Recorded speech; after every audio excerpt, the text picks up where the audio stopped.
A União das Casas Espíritas da Zona Norte apresenta O Espiritismo está no ar, um programa que anuncia, esclarece e consola.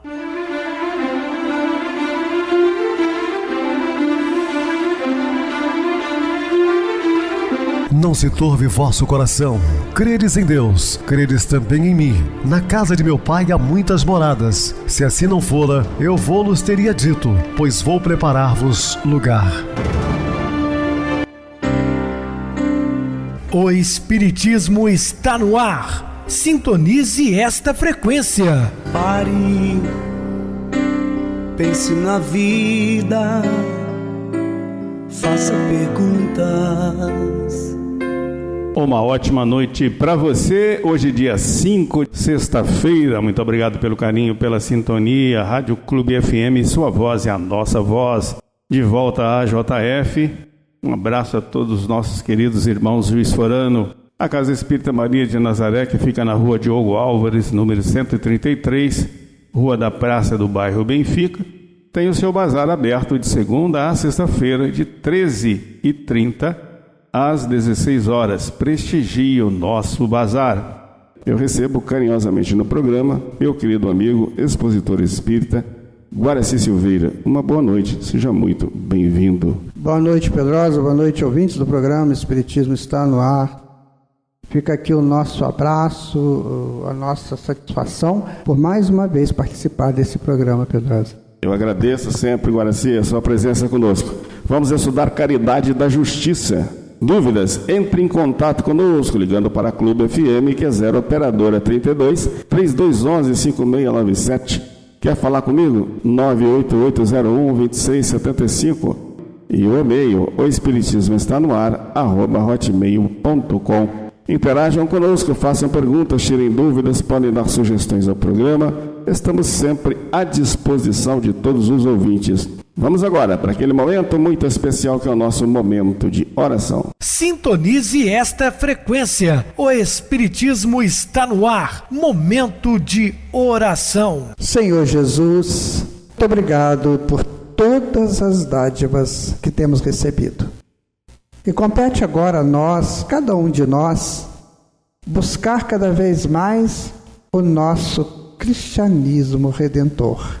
Ainda há pouco, conversando com meu irmão Pedrosa, ele estava me contando que João, aos 99 anos, na ilha de Patmos, lá no mar Egeu, escreveu o Apocalipse e disse que um dia todo mundo se curvaria ao Senhor. Ah, que tempo sensacional que será esse! Ainda bem, né, Senhor, que estaremos juntos. Não existe morte? Então podemos estar juntos naquele futuro tão glorioso. E que todos nós possamos fazer a nossa parte. Porque, como diz Emmanuel, o rótulo de cristão muita gente pode ter. Agora, ser cristão significa ser fraterno, igual e livre, para crescer sempre em nome do bem. O nosso planeta será um planeta de luz. Não tenhamos dúvidas disso. E que a gente possa contribuir para que essa luz chegue mais perto. E mais próximo de nós, e mais rápido também. Que sejamos nós, Senhor, emissários do vosso Evangelho. Que assim seja.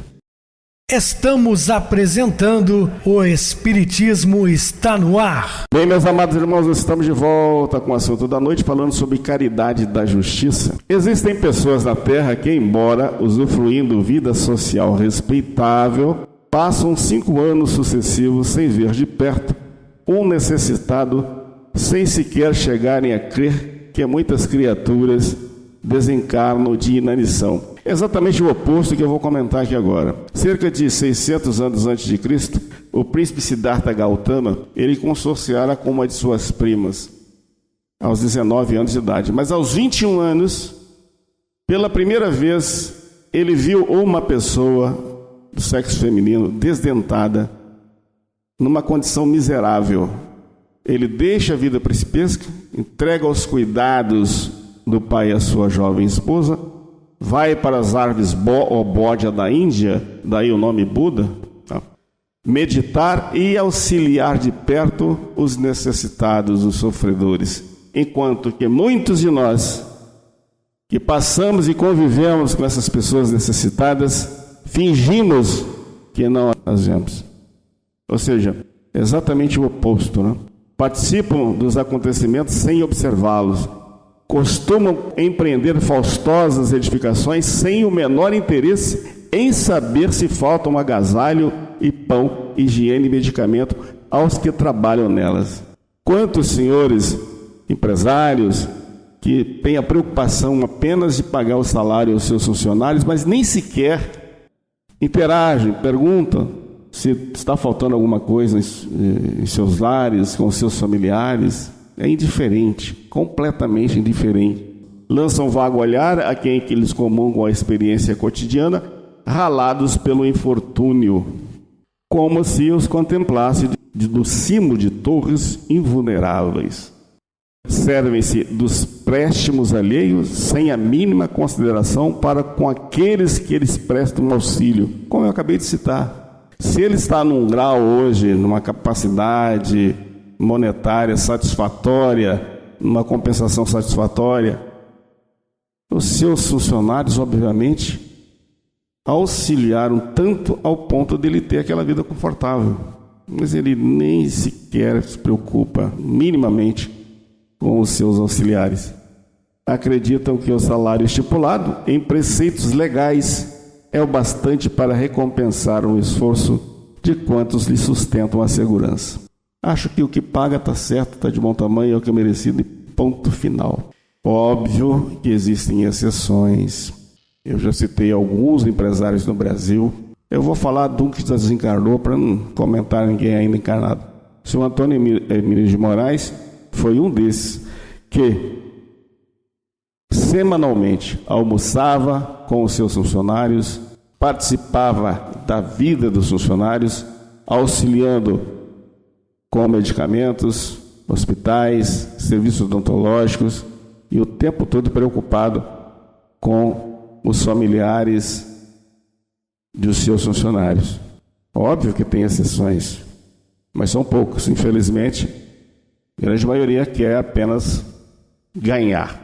Entretanto, pouco a pouco a vida nos prova que somos todos uma única família e que, se o mérito em serviço estabelece diferenças naturais para efeito de educação, a verdade essencial do universo determina, mesmo em favor do mérito que desejamos adquirir ou acrescentar, que nos tratemos de igual para igual ou de um irmão para outro irmão. Temos que observar que somos uma família universal. Todos somos irmãos, filhos da mesma mãe natureza, do mesmo pai criador, independente de raça, de credo, de etnias, classes sociais. Todos somos irmãos. Fomos criados simples e ignorantes, conforme a questão 115 do Livro dos Espíritos, mas destinados à perfeição. Solidarizarmos-nos com os necessitados de quanto a quanto, apenas pela emoção, é indiscutivelmente ação louvável, mas não tão somente não soluciona o problema inarredável da solidariedade imprescindível. Então não basta apenas conversar, né? Você tem que viver, você solidário, para não ser solitário. Obviamente que a gente já cansou de ouvir isso de Joana de Ângeles. E ter, acima de tudo, compaixão. Porque há uma diferença muito grande de ter pena e compaixão. Pena você pode sentir de qualquer um necessitado. Mas se você não fizer nada por ele, ficou na pena e dali foi embora. Agora, quando você sente compaixão, você se coloca no lugar do outro e vai prestar-lhe auxílio. Foi aquilo que Jesus relatou na parábola do bom samaritano. Ele não pergunta se ele era judeu, fenício, assírio, grego, não, um doutor da lei, um próprio samaritano, um compatriota, não. Ele simplesmente se comoveu de íntima compaixão por aquele moribundo à beira do caminho, enquanto os seus antecessores passaram distante, que eram religiosos, e ele então vai prestar-lhe o socorro. A diferença é muito grande. Ter compaixão para ter pena. Auxiliar não demanda vocação, solicita disposição com atividade sistemática no amparo dos outros. Forçoso reconhecer que os supostos desconhecidos de hoje podem ter sido os parentes de ontem nas trilhas da reencarnação, quando as pessoas anônimas do presente serão talvez os amigos mais amados para a vivência comum depois da morte. Quem me garante que aquela senhora que está sentada numa calçada, mal vestida e faminta, não pode ter sido minha mãe em outras épocas, uma irmã, uma filha querida? Então nós não temos essa capacidade de perceber tudo o que se foi, tratá-los com respeito, com carinho, né? Solidariedade. A doutrina espírita, revivescendo o ensino de Jesus, não desconhece que a necessidade humana espera corações, cérebros e braços empenhados em resolver-lhes os trágicos desafios. Subnutrição, analfabetismo, desabrigo, preconceito, fanatismo e doença constituem problemas nossos no mundo. Nossos, não é só do governo, é nosso também, né? As pessoas dizem, isso aí, o governo tem que criar instituições de amparo. Todos nós temos responsabilidades também com o próximo. Espíritas, irmãos, nós que tantas vezes louvamos a justiça da caridade, saibamos cultivar a caridade da justiça. Então, é um grande aprendizado para todos nós. Amplia-se na vida, segundo as nossas necessidades, o tema sempre novo da caridade. Ninguém calcula a importância do pão que socorre o faminto, nem o valor do remédio que alivia o doente. Outras expressões de beneficência, contudo, vão surgindo imperiosas. Nós sabemos que quando você pratica a caridade, você abre espaço em si para a expansão do Deus interno que você é. Jesus falou, vós sois deuses. O que é esse Deus que Jesus se refere? É a potência divina que somos. Todos somos potências divinas em expansão. E quando nós praticamos a caridade, seja ela qual for, material, espiritual, ou outra que se nos apresenta, então nós estamos expandindo o self. Por que se expande? Porque a lei suprema do universo é a lei do amor. E a caridade é um filhote, é um filho do amor. Então toda vez que eu pratico a caridade, eu trabalho uma face, uma essência do amor. E o amor então se expande em mim. Por isso é que se fala muito em caridade. Nós temos nos estudos da psicologia junguiana essas informações bem definidas, que nós precisamos entender, nós precisamos levar a efeito. Uma das caridades mais interessantes é a caridade da tolerância, né? A da beneficência, da benevolência, tudo é caridade. Nós precisamos ser tolerantes uns com os outros, precisamos nos respeitar uns aos outros, porque se eu não respeito o outro, é porque eu não me respeito.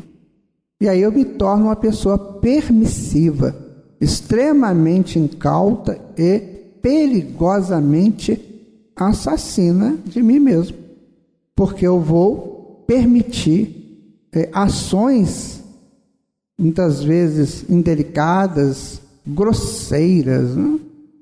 Comigo eu vou permitir isso.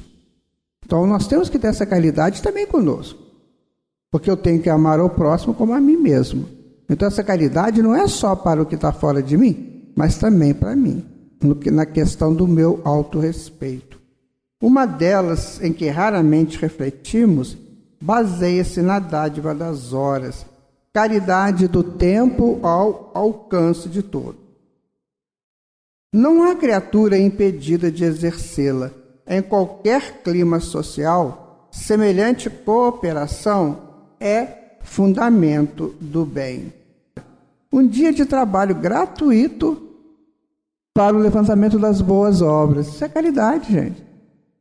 Uma semana tomada de férias para o concurso desinteressado das instituições que reúne doentes menos felizes. Às vezes a criatura entra de férias e vai embora. Às vezes ele é trabalhador, né, do Evangelho de Jesus lá no templo que ele participa, espírita, no templo católico, no templo dos evangélicos, enfim. Ele é um trabalhador, uma trabalhadora, entra de férias, ele vai hibernar por aí, vai desaparecer do mapa, como se as férias também estão garantidas para o campo da caridade. É preciso tomar cuidado, sabe, minha gente, porque tudo tem que ser feito com bom senso, sem exageros. Pensemos nisso. Pensemos como eu estou usando minhas horas de folga, as minhas férias anuais, se eu realmente abandono tudo, né? Tem pessoas que não podem ter um feriadinho, né? Que já põe as mochilas no carro e vamos que vamos para a praia, vamos para não sei aonde. É muito sério. E a caridade que poderia estar ajudando, né? Tudo bem que a gente tenha que goste disso, que isso faça bem a pessoa, mas é preciso que ele tenha o bom senso, não exagerar, né? Um horário de serviço puramente fraterno na esfera profissional para os que nos reclamam a experiência. Isso aí é você ajudar o outro, você ensinar o outro a uma profissão, né, uma coisa. Tudo é caridade, minha gente. Tudo isso é caridade. Sabe, é você ter um carinho com alguém, né, fortalecimento do conhecimento do outro. Um exemplo de tolerância e respeito para os que se extraviam na cólera. Tem pessoas que estão muito ligados. Eu vou dizer para vocês, existe a sociedade aqui do plano físico, aquela que os homens formaram, né, ao longo dos séculos, milênios. Aí tem essa sociedade que nós estamos acostumados com ela. Mas acima dela tem a sociedade espiritual, sabe? A sociedade espiritual, aquela que é governada pelos espíritos superiores. Então é preciso saber, por exemplo, eu desencarno, eu vou para uma colônia dessas aí.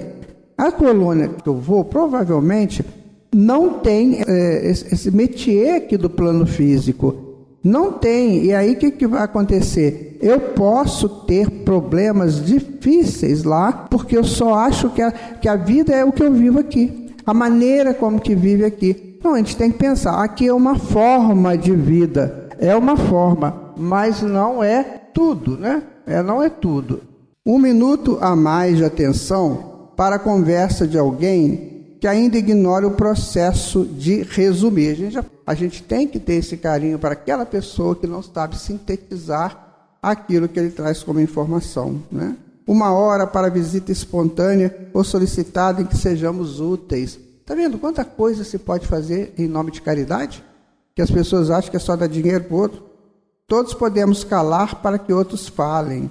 Extrair alguns instantes dos apertos do dia para atividades edificantes, empregar retalhos de repouso no estudo para conseguir esclarecer ou ensinar, suprimir um passeio ou uma distração para a felicidade de servir. Viu? É muito amplo no campo da caridade. Só não faz quem realmente está muito fechado dentro dele. O Emmanuel, ele chega a dizer, você está fechado na casca obscura do eu. Sai um pouquinho desse eu, veja um pouquinho lá fora, sai um pouquinho da área do seu apartamento ou do terreiro da sua casa, para você ver o que está passando lá fora. Quem sabe você pode ajudar. Quem sabe tem tanta coisa que você não usa e que você pode ajudar, ou que você sabe que você pode ensinar. É isso. Não nos esqueçamos de articular oportunidades de auxílio a outrem. Caridade do tempo, fonte de amor e luz, é com ela e por ela que a própria sabedoria divina nos ampara e nos reergue, corrige e aprimora, usando paciência infinita conosco, através das reencarnações. nós vamos aí de encarnação em encarnação fazendo esse progresso. É importante considerar que, se você tem dúvidas quanto à reencarnação, hoje existem muitos livros já científicos que tratam deste assunto. Então você pode buscá-los, né? Tem o do Ian Stevenson, os 20 casos, né, de prováveis reencarnações. Tem estudos aí do José Banksheim, lá da Carolina do Norte. Aqui no Brasil nós temos muitos estudos do Hermínio de Miranda. Nós temos os livros espíritas, os estudos de André Luiz, que principalmente, né, esses que falam mais diretamente à alma, como no mundo maior, libertação, ação e reação.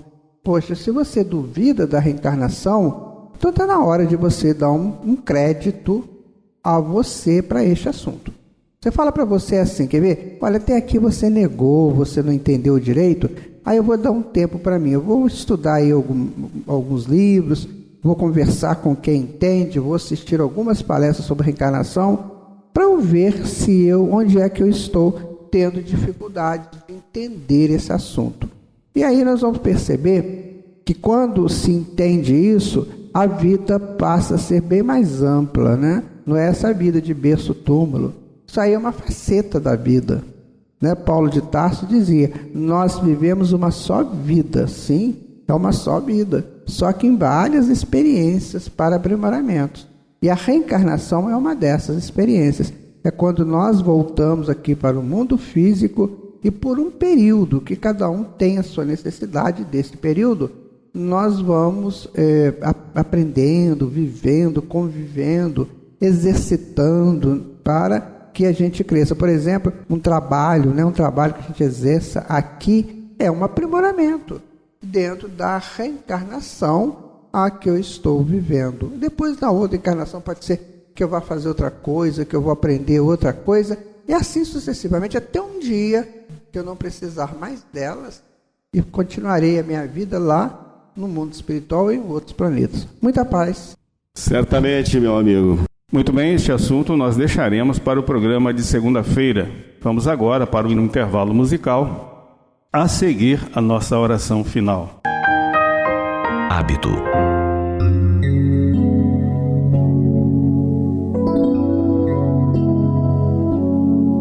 O hábito é o conjunto de reflexos mentais acumulados, operando constante indução à rotina.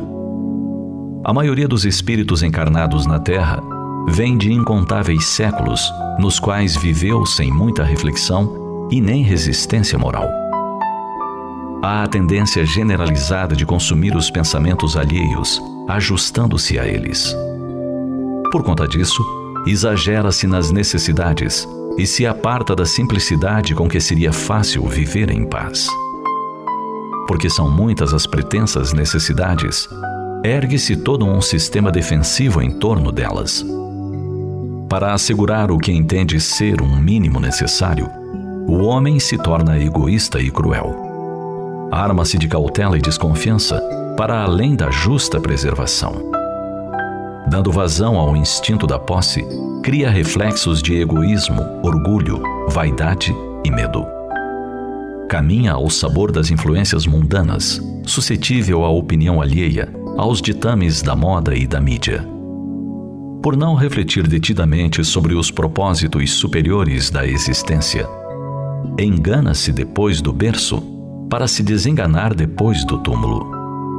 Aprisiona-se no binômio ilusão-desilusão, no qual gasta longos séculos, começando e recomeçando a senda em que lhe cabe avançar. Não é lícito desprezar a rotina construtiva. É por ela que o ser se levanta no espaço e no tempo e conquista os recursos que lhe enobrecem a vida. Contudo, a evolução impõe a instituição de novos costumes, a fim de que o ser se liberte de fórmulas inferiores. Para impulsionar esse processo redentor rumo ao alto, não há modelo melhor do que o Cristo. Sem violência de qualquer natureza, ele alterou os padrões da moda moral em que a Terra vivia há milênios. Contra o uso da condenação metódica, ofereceu a prática do perdão. A tradição de raça opôs o fundamento da fraternidade legítima. Toda a sua passagem entre os homens foi marcada pela certeza da ressurreição para a vida eterna. Na manjedoura, simbolizou a simplicidade e a humildade como legítimas opções de vida. Na cruz afrontosa, exemplificou a serenidade e a paciência. Também trouxe a noção das bem-aventuranças eternas para os aflitos que sabem esperar e os justos que sabem sofrer.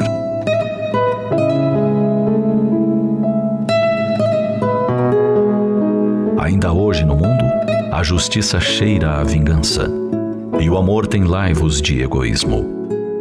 Tal se dá pelo reflexo condicionado de atitudes adotadas há milênios. Entretanto, a ciência da vida que jamais se esgota precisa induzir reflexões que rompam com esses automatismos infelizes. Mais do que ser bonito, refinado, rico ou influente, importa dignificar e purificar o próprio íntimo. Para isso, nada melhor do que se habituar a servir, a perdoar e a compreender as dificuldades alheias. A automatização de hábitos dignos pela repetição constante liberta da dor e da decepção. Pense nisso.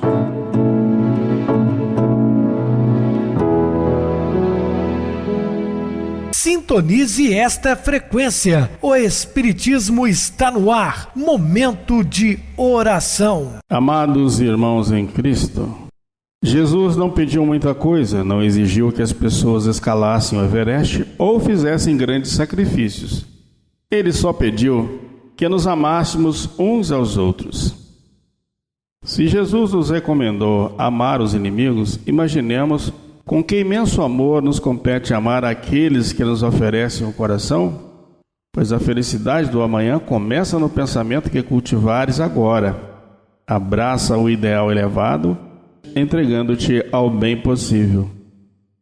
No final, a vitória será sempre a do amor. Então, meus queridos irmãos, o amor cobre a multidão dos pecados. Propaguemos o amor em demasia. Muita paz.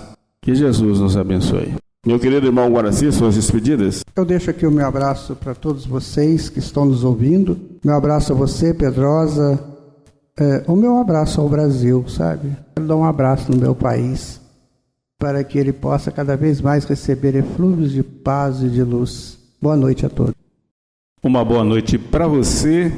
Muito obrigado pelo apoio aqui no programa. Boa noite também a todos os amados irmãos ouvintes do YouTube, internautas do Brasil e do exterior, nossos irmãos da Zona Norte e de Juiz de Fora que nos acompanham com a rádio local 87,9, Rádio Clube FM. Continuem ligados ouvindo a nossa próxima atração, o programa Batidão com o DJ Tico, a seguir na voz de Ailton Moreno, Encontro Central. Uma ótima noite de sexta-feira, um feliz final de semana e até segunda-feira, se Deus quiser.